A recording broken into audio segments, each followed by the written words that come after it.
Hello and welcome to Lavneesh Sir की class. This is Directorate of Education GNCT of Delhi's worksheet number 13, and it is only for class 6 students. It has taken from the subject English and we will learn and understand the topic gender in this worksheet. So students, आज की इस worksheet में हम gender को समझने वाले हैं कि जेंडर जो कि टू टाइप्स के होते हैं, एक को हम मैस्कुलिन कहते हैं और एक को हम फेमिनाइन कहते हैं। मैस्कुलिन मतलब जो पुरुषों के लिए जो चीज़ें यूज़ होती हैं, मैंस के लिए यूज़ होती हैं, और जो वीमेन के लिए यूज़ होती हैं उसको हम क्या कहते हैं, उसको हम फेमाइन कहते हैं, फेमिनाइन कहते हैं। ठीक है, फेमाइन नहीं फेमिनाइन। तो आज हम इसी के बारे में सीखेंगे। So without wasting our time, let's start and understand with me. Question number 1. Match the he words in column 1 to the she words in column 2. यानी जो he मतलब जो मैन के लिए वर्ड यूज हो रहे हैं कॉलम 1 में, और उनको आपको क्या करना है जो कॉलम 2 में विमेन के लिए जो वर्ड यूज हो रहे हैं उनके साथ सही वर्ड के साथ सही को मैच करना है। The first one has been done for you. जो सबसे पहला है वो आपके लिए यहाँ पर फॉर एग्जाम्पल करके दिखाया गया है। जैसे फादर ही वाले वर्ड्स हैं, पुरुषों के लिए हैं, मैन के लिए हैं, तो उनको हम किससे मैच करेंगे, मदर के साथ, क्योंकि हम जब उनका जेंडर चेंज कर रहे हैं, फादर बोलेंगे तो उसकी पेयरिंग बनेगी मदर। ठीक है, इसी तरह से सेकेंड वन देखिए, अभी आपको समझ में आएगा। Bull, second word is bull. Bull का मतलब होता है बैल, तो बैल तो ही वाला वर्ड हो गया, तो इसका शी वाला वर्ड कौन सा होगा पेयरिंग में, तो बुल का मतलब बैल, तो इसका होगा काउ यानी कि गाय। ठीक है, वो शी वाले वर्ड्स हैं, काउ जो है वो फेमिनाइन वर्ड है या नहीं है फेमिनाइन। फिर बॉय, बॉय को हम जब जेंडर चेंज कर रहे हैं तो हम किसके साथ मैच करेंगे, बॉय का मतलब लड़का, तो इसका जो जेंडर चेंज होगा वो होगा गर्ल यानी कि लड़की, शी। ठीक है, हम शी यूज करते हैं ना गर्ल के लिए, तो ये एक फेमिनाइन वर्ड है गर्ल, और बॉय जो है वो मैस्कुलिन है, नहीं पुरुषों के लिए, मैन के लिए यूज होने वाला। फिर अगर ब्रदर है तो ब्रदर का जब हम जेंडर चेंज करते हैं तो हम कौन से वर्ड के साथ मैच करते हैं, सिस्टर। यस, अब समझ में आ रहा है ना आपको कि जेंडर का मतलब क्या होता है। वो वर्ड जो हम मैन के लिए यूज़ करते हैं या ही वाले वर्ड जो हैं वो हैं मैस्कुलिन, और जो शी वाले वर्ड्स हैं औरतों के लिए हैं उन्हें हम फेमिनाइन कहते हैं। फिर अंकल का आप किसके साथ मैच करोगे, जेंडर जब चेंज करेंगे अंकल का हो जाएगा आंट, आंटी को हम इंग्लिश में आंट कहते हैं। ठीक है, और मिस्टर का किसके साथ हम मैच करेंगे, मिस्टर का जेंडर जब चेंज होगा तो वो बनेगा मिस्टरेस। अब आपको समझ में आया कि जेंडर कैसे चेंज कर रहे हैं, तो आप इन वर्ड्स को अच्छे से याद कीजिएगा, और ऐसे फिर वर्ड को, जो ऐसे वर्ड्स हैं उनको आप और ज़्यादा प्रैक्टिस के लिए लर्न कीजिए, लिख लिख के देखिए, आपको बहुत अच्छे से समझ में आएगा। Now will move on question number 2. Look at the pictures below and right the correct noun gender in the space provide.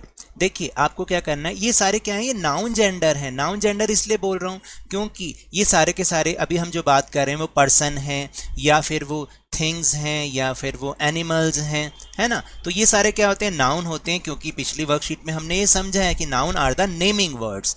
तो अब हमें पेयरिंग को साथ साथ लिखना है। इन पिक्चर्स को देख के हमें इस हेल्प बॉक्स में से देखना है कि कौन सा पेयर कहाँ पर आएगा। जैसे फर्स्ट पिक्चर इस, देखिए जरा कौन है, ये तो बिल्कुल आपके दादा दादी या नाना नानी जैसे लगते हैं, तो इनको हम इनके साथ कौन सा लेंगे हम pair, yes, grandfather and grand mother. तो क्योंकि हम इंग्लिश में चाहे दादा दादी हो या नाना नानी, हम उनको ग्रैंडफादर और ग्रैंड मदर कहते हैं, ग्रैंडफादर एंड ग्रैंड मदर।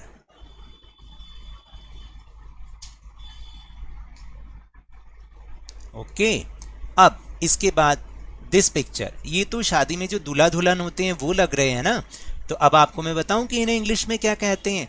दूल्हे को कहते हैं ब्राइड ग्रूम। क्या कहते हैं, bride groom. Bride, BRIDE, bride groom, ये तो हम कहते हैं दूल्हे को, और दुल्हन को कहते हैं ब्राइड। ओके, अब ओ व्हाट इज इट, ये है लॉइन एंड लॉइनेस यानी शेर और शेरनी। Lion and lioness. इंग्लिश में शेरनी को क्या कहते हैं? लॉयनेस, और लॉयन यानी शेर। और ये तो आपको अब पता ही चल गया होगा कि ये कौन है। ये हैं किंग एंड क्वीन। किंग हम राजा के लिए यूज करते हैं and queen for Rani. Okay, तो ये जेंडर्स हैं, ये नाउन जेंडर्स हैं कि अगर किंग होगा तो हम उसका जेंडर चेंज करेंगे तो क्वीन आएगा, लॉइन होगा तो हम लॉइनेस लिखेंगे, ब्राइड ग्रूम होगा तो ब्राइड लिखेंगे, और ग्रैंडफादर होगा तो ग्रैंड मदर लिखेंगे। अब आपको समझ में आया कि जेंडर्स क्या चीज है?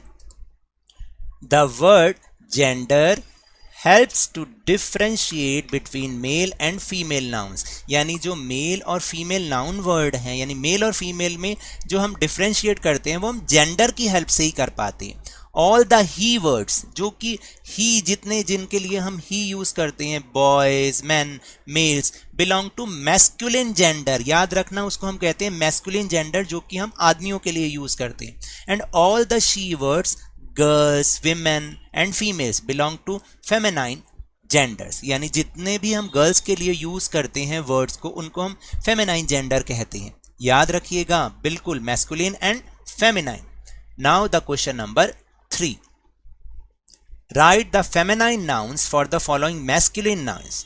यहां पर कुछ मैस्कुलिन नाउन्स लिखे हैं, उनके आपको फेमिनाइन नाउन्स लिखने, यानी जेंडर चेंज करके लिखना है। You may take the help of the nouns in the box below. यहां पर आपके लिए एक हेल्प बॉक्स है, इसमें से आपको वर्ड्स को चूज करके सही वर्ड के साथ मैच करना है। देखिए, लिखना है, मतलब जैसे फर्स्ट इज मैन, तो मैन का जो फेमिनाइन वर्ड क्या होगा बताइए? वुमेन। ओके, फिर इसके बाद बी इज कॉक। कॉक का मतलब होता है मुर्गा, ठीक है, तो उसका फेमिनाइन वर्ड क्या होगा? हैन। ठीक, अब बुल, अभी मैंने ऊपर समझाया था, बुल का मतलब होता है बैल, तो इसका फेमिनाइन वर्ड होगा काउ, COW, काउ मतलब गाय। फिर डी है सन, सन का मतलब बेटा, तो इसका फेमिनाइन वर्ड क्या होगा? Daughter, DAUGHTER, daughter. देन उसके बाद है किंग, अभी अभी हमने किया, किंग का क्या होगा? Queen, QUEEN, queen. इसके बाद है किंग का मतलब तो आपको पता है राजा, और क्वीन का मतलब रानी। फिर है एक वर्ड, न्यू वर्ड आया, नेफ्यू। नेफ्यू का मतलब होता है भतीजा, या भांजा को भी हम नेफ्यू कह देते हैं। तो इसका जो फेमिनाइन वर्ड होता है वो होता है नीस। नीस को हम भतीजी, इसको बोलेंगे नीस। भतीजी या भांजी के लिए, बहन के लड़के या भाई की लड़की के लिए हम इसको यूज करते हैं, है ना। नेफ्यू क्या होता है? भाई का लड़का या बहन का लड़का, और नीस क्या होता है? बहन की लड़की या बहन का लड़का। फिर मेल, मेल का मतलब आदमियों के लिए यूज होता है, तो इसका फेमिनाइन क्या बनेगा? Female, female. फिर इसके बाद ब्रदर मतलब भाई, तो भाई का जो फेमिनाइन जेंडर होगा वो होगा सिस्टर। ओके, एंड प्रिंस मतलब राजकुमार, तो इसका हो जाएगा प्रिंसेस, यानी राजकुमारी। ओके, इस तरीके से हम जेंडर्स को मैस्कुलिन को फेमिनाइन में चेंज करते हैं और फेमिनाइन को मैस्कुलिन में चेंज करते हैं। So now that's all for this worksheet. अगर मेरे इस तरह समझाने से अब आपको समझ में आने लगा है तो इस चैनल और वीडियो को लाइक कीजिए, शेयर कीजिए, सब्सक्राइब कीजिए, और जल्दी से जल्दी लवनीश सर की क्लास, जो कि आपका अपना चैनल है, इसके सब्सक्राइबर को 50K तक पहुंचाने की कोशिश करें। But remember, whenever you will go outside, please wear your mask, और जब भी आपकी टर्न आए कोरोना की वैक्सीनेशन जरूर कराएं, क्योंकि कोरोना को हराना है और जिंदगी को एक बार फिर से सुहाना बनाना है, और उसके बाद स्कूल भी जाना है। इसी उम्मीद के साथ थैंक यू।